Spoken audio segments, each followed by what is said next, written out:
Bonjour à toutes et à tous et bienvenue dans Radio Gambard. Aujourd'hui, nous nous sommes rendus à la BCF Arena pour en apprendre un peu plus sur le programme SAF. Mais alors, le programme SAF, qu'est-ce que c'est exactement ?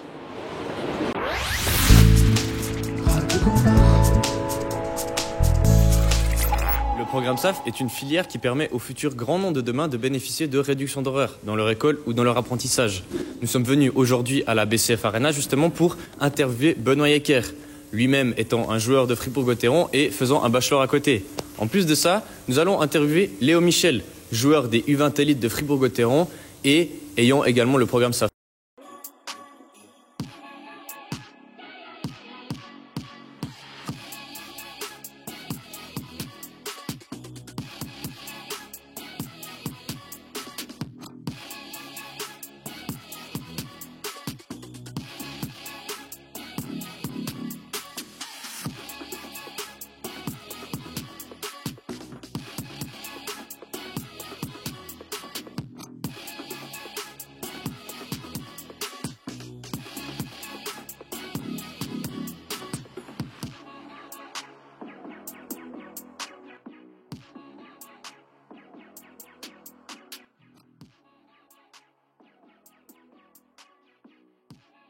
Je suis né déjà à Fribourg.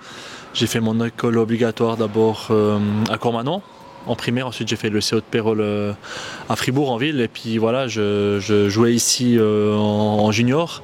Et c'était des fois pas facile de concilier les deux car des fois on avait des matchs la semaine. C'était compliqué pour demander des congés. Je me rappelle déjà ma première expérience quand j'ai voulu demander 2 semaines de congé au PIB quand j'étais en 6e année primaire. Voilà, il a fallu beaucoup d'argumentation pour que le prof accepte, il a fallu passer aussi par l'inspecteur, donc ouais, c'était des fois un petit peu le parcours du combattant.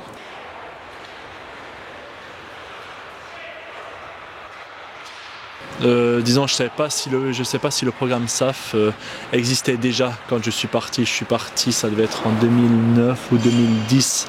Donc je ne sais pas si ça existait déjà. Les seules conditions que j'avais, c'était quand j'avais des matchs ou quand je devais louper un vendredi ou un mercredi, je loupais l'école, mais il n'y avait rien de plus qui était fait. Ou au CO, je me rappelle, la seule chose que j'avais, c'est que je ne devais pas aller à la gym. Mais c'était le seul petit bonus que j'avais, sinon je n'en avais pas vraiment d'autres.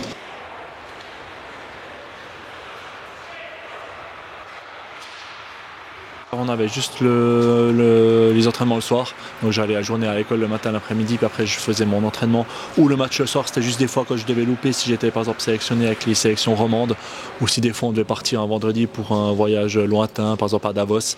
Là je loupais juste l'après-midi ou le matin, mais ça c'était exceptionnel, c'était quelques fois par année. Donc à Fribourg, ça allait, il n'y avait pas vraiment le matin ou l'après-midi, les entraînements, c'était que le soir. Comment c'était une fois que vous étiez à Davos, justement ? Là, c'était vraiment une école suisse olympique, donc vraiment, c'était vraiment encadré pour qu'on puisse faire les études et aussi en même temps le sport. En même temps, il y avait soit le gymnase qui était en 5 ans à la place de 4, ou soit l'école de commerce qui était 4 ans à la place de 3. Et puis c'était le lundi, on avait toute la journée à l'école. Après le soir, l'entraînement. Après du mardi au vendredi, c'était soit le matin l'école ou soit l'après-midi l'école. Puis entre deux, on s'entraînait. Donc c'était vraiment aménagé pour que l'on puisse vraiment s'entraîner aussi, pour qu'on ait à chaque fois 2 entraînements par jour. Et puis tout était vraiment mis en œuvre pour qu'on puisse réussir. C'était pas que des hockey, il y avait aussi des skieurs, il y avait aussi des gens qui faisaient du tennis, il y avait beaucoup de sports qui étaient un petit peu mélangés. Et puis par exemple des skieurs qui partaient pendant 1 mois. Et puis ça posait 0 problème à l'école, ils étaient tout contents. Et puis tout était vraiment mis en œuvre, il y avait des plateformes, il y avait des cours interactifs. Les profs étaient aussi à notre disposition pour qu'on puisse aussi réviser avec eux, ou pour aussi si on devait louper plusieurs fois des cours pour qu'ils puissent nous réexpliquer. Donc vraiment tout était mis en œuvre pour qu'on puisse vraiment réussir et pour qu'on puisse aussi se concentrer 100% au sport et aussi réussir à l'école.